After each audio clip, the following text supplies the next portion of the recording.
What's going on, everybody, and welcome to week number 10 of the college football season. Big time matchup we have here today as our number 19 ranked 5-2 Florida Gators are going up against the number 4 ranked 6-1 Georgia Bulldogs. Now, I don't want to play too much Gators. I want to see, I already know there's going to be Gator bias things flying in here. But that's probably, unless Florida's playing Alabama. I mean, there is Florida State, which is usually competitive, but this is the biggest Gator game, and there's no way I'm not going to play this.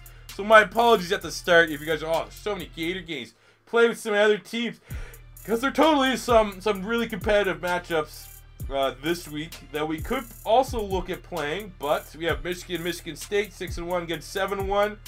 Game of the week, but, I mean, Michigan's not ranked, so you might give the edge to the Florida-Georgia game. We also have... there's another one down here somewhere. Miami at Florida State, number 10 ranked, 6-1 Miami going up against 7-1, 6 ranked Florida State, which, I was debating maybe we just do that. We've featured both those teams already, so it wouldn't be any more repetitive than Florida, Georgia. Plus, it's my damn channel, and I do what the fuck I want, so best believe it's going to be the Florida, Georgia game. We're going to be my Gators. I'm going to try not to swear. I'm trying not to swear as much, but fuck Georgia. We're going to roll them. Gator made. Let's go. Let's jump right in that right now. All right, here we have the preview of this game. Looking at offense, I would say, we can, outside of the rushing yards, definitely give the slight edge to the Florida Gators. Then again, off the top of my head, I don't know the exact competition of Georgia, but they are 5-0 in the SEC, which is impressive. Very impressive. Defensively, pretty evenly matched. But I like the way our Gators are matching up here. Look at the top players on Florida: Callaway, C.C. Jefferson, the kicky Eder Pinero, but more so, we got to talk about the QB Felipe Franks, who's been an absolute monster. Looking at Georgia, Nick Chubb, we got Raquan Smith and Isaac Nata, debatably the best tight end in the nation, and he's a sophomore, a true sophomore. He's a freak. Got to be one hell of an NFL prospect. But this game here, probably the battle of Nick Chubb and Jordan Scarlett, and who's going to be able to establish the run game sooner than later. Looking at the injuries, clean bill of health for the Florida Gators. D. Bellamy, the outside linebacker, he done. He done for the year. So we're going to do our best here to make Georgia 5-1 in the SEC. So let's jump into this ball.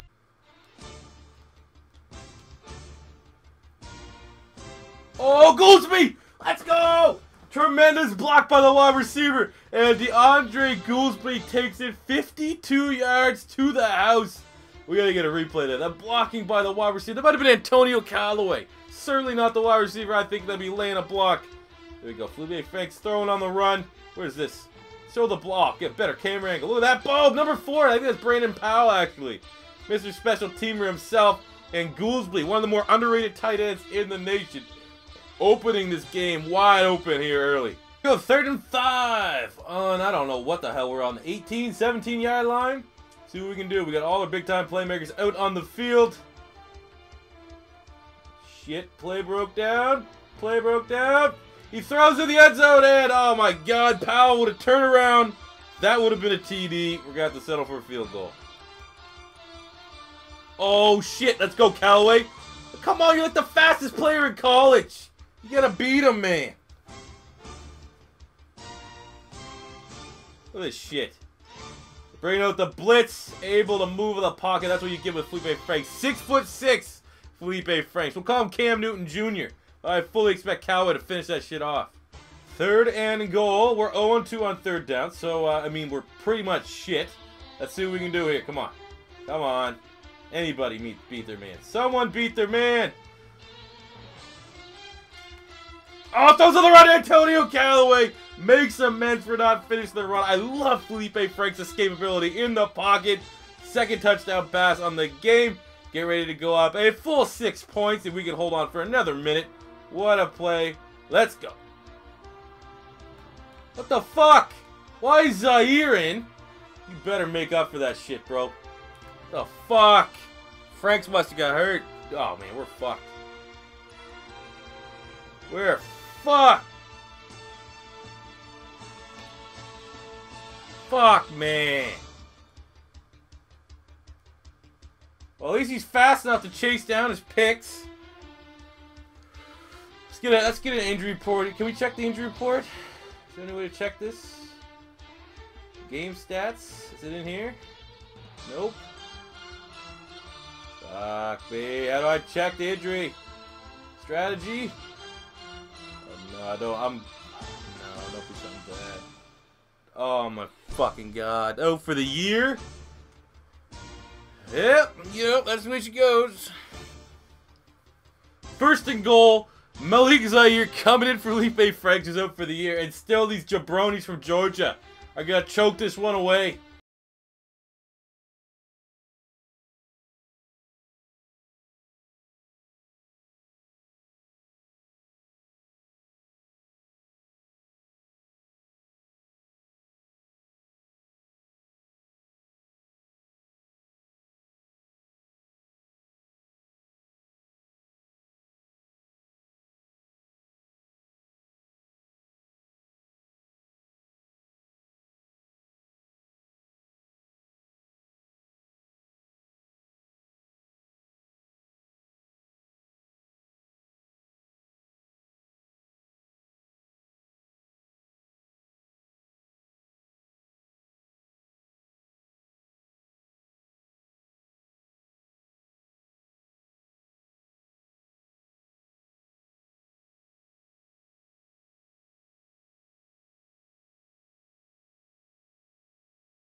Goes down, and then your backup comes in, throws 2 interceptions on back-to-back drives. There's only so much shit you can do. I still like the valiant effort from our team. I mean, we weren't going to win anyway. I think it was too tough to catch up an undefeated Georgia in the SEC, but fuck Georgia. Alright, looking back on the week that was, we're just going to ignore this. We'll ignore this game, and we're going to just rebuild with Felipe Franks next year, see what we can do with Malik Zaire. I mean, we have a bunch of easy games for Florida up until the last week against Florida State. But our title ups are, they're fucking shot. They're done, bud. They're absolutely done. Now let's just root that anyone else can beat Georgia. Hopefully Georgia and Alabama just lose out. That'd be the best case scenario. Looking at these games back, we got USC over Oregon State in a pretty high scoring affair. That's Texas shuts out Kansas 42-0. We got Penn State with a bounce back, 38-10. Nice to see. Actually, you know what I think about? We're back-to-back losses in games we controlled. Pitt over Georgia Tech, 45-35 in a high-scoring game. West Virginia maintains their stellar start to the season, beating a very, spoiler-ish TCU. Michigan lost to Michigan State, 26-20. Pair of Crows, Michigan State Spartans up to 8-1 on the year, 5-0 in their division. I think that might be an upset, to be completely honest with you. Nebraska edging by Northwestern 31-30. It might be it. UCLA over Colorado 20-17 in a fairly big Pac-12 matchup. That's probably it, I think.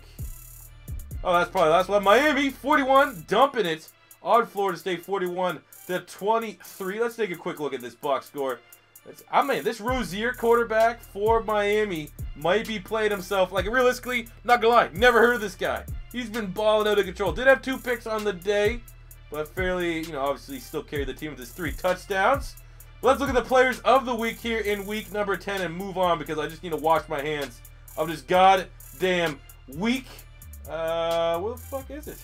Players of the week. There we go. For our players of the week, look on the defensive side of the ball. It's Syracuse safety Keelan Whitner, who had 2 interceptions on the day. An offensive player is running back from Ole Miss Jordan Wilkins, who had 166 yards and 4 rushing touchdowns against Central Florida. Looking at the ACC, a kicker. A kicker got offensive player of the week in ACC. Cole Murphy, 66 on his field goals. Good for you in an OT victory over Wake Forest. Here we go in the Big Ten. Trace McSorley and Penn State, 4 passing touchdowns on the day. We have Bazada, the D tackle from Iowa, who had 2 sacks, 2 forced fumbles.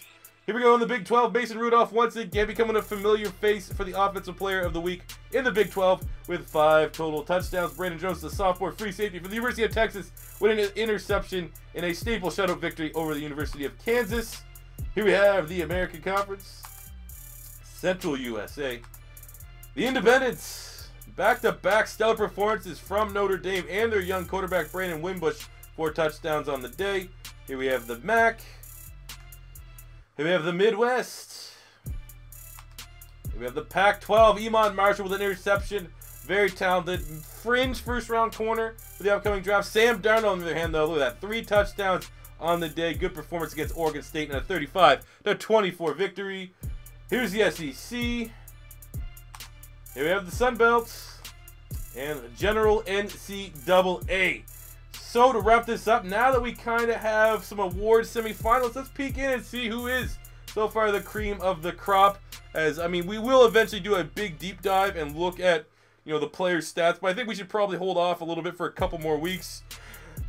Yeah, maybe week 13, 14, when not all the big teams are playing, we can, you know, bulk those episodes up with stat breakdowns and more so looking forward to the Madden 18 draft.